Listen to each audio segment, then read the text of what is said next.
chapter 6 verse 1. And it says, children, obey your parents in the Lord, for this is right. Honor your father and mother, for this is the first commandment with promise. As we are all children, we are expected to obey our parents and the Lord. What is obedience? Obedience is the total submission to God's will or doing what God asks you to do. Obedience is the secret to success in life. It is the short way to blessing. You cannot obey God and see shame. God values your obedience more than your prayers and sacrifice. 1 Samuel 15 verse 22 says, and Samuel said, had the Lord as great delight in burnt offerings and sacrifices as in obeying the Lord, as in obeying the voice of the Lord. Behold, to obey is better than sacrifice, and to hearken than the fat of wine. Now let's look at the people who obeyed God in the Bible. Number one is Abraham. Abraham ran through obedience in Genesis chapter 12. God told Abraham to leave his father's house and go to another country. He obeyed. In Genesis 22, God told Abraham to also sacrifice his only son, Isaac, and he obeyed. Through obedience, Abraham took charge in every way and became the source of blessing to all the nations of the earth. Number 2 is Noah. God instructed Noah to build an ark because of the flood that was about coming to destroy the earth. Even though it had not rained on the earth before and there was no sign of rain, there was no sign that it will rain in the future, Noah still obeyed God. Noah still obeyed the instruction of God, even when people were laughing at him. He chose to obey, and because he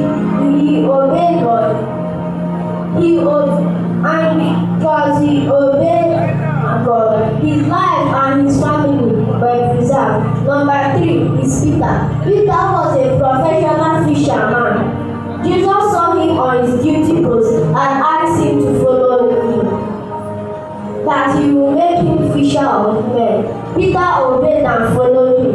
Matthew 4 verse 18 says, again, when Jesus resurrected and appeared to Peter and the other apostles when they were fishing, they have walked all through the night without catching any fish. But when Jesus instructed him to cast his net inside the sea, he obeyed and he cast his net and caught plenty fishes that almost tore his net. Number 4 is Samuel.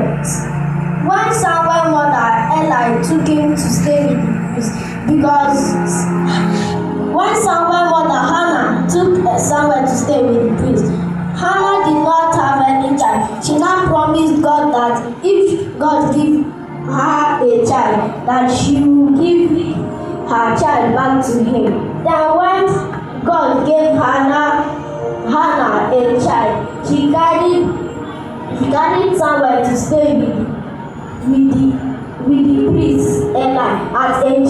Samuel obeyed. He did not murmur or run away.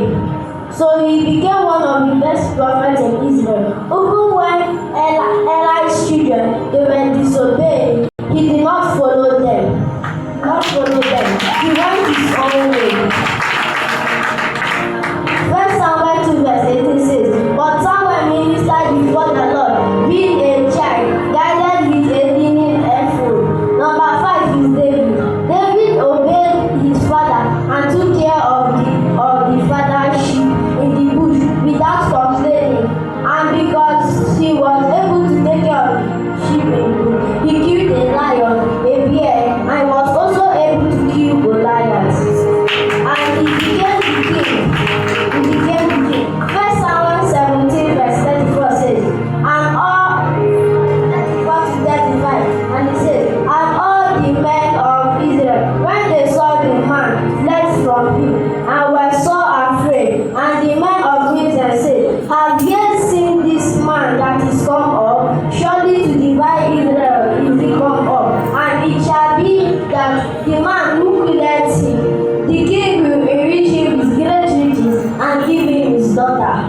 and give him daughter, and make his father's house free in Israel. In other hand, disobedience brings shame, downfall, and regret. And we are going to take two people who disobeyed God in the Bible. Number one is Adam and Eve. They disobeyed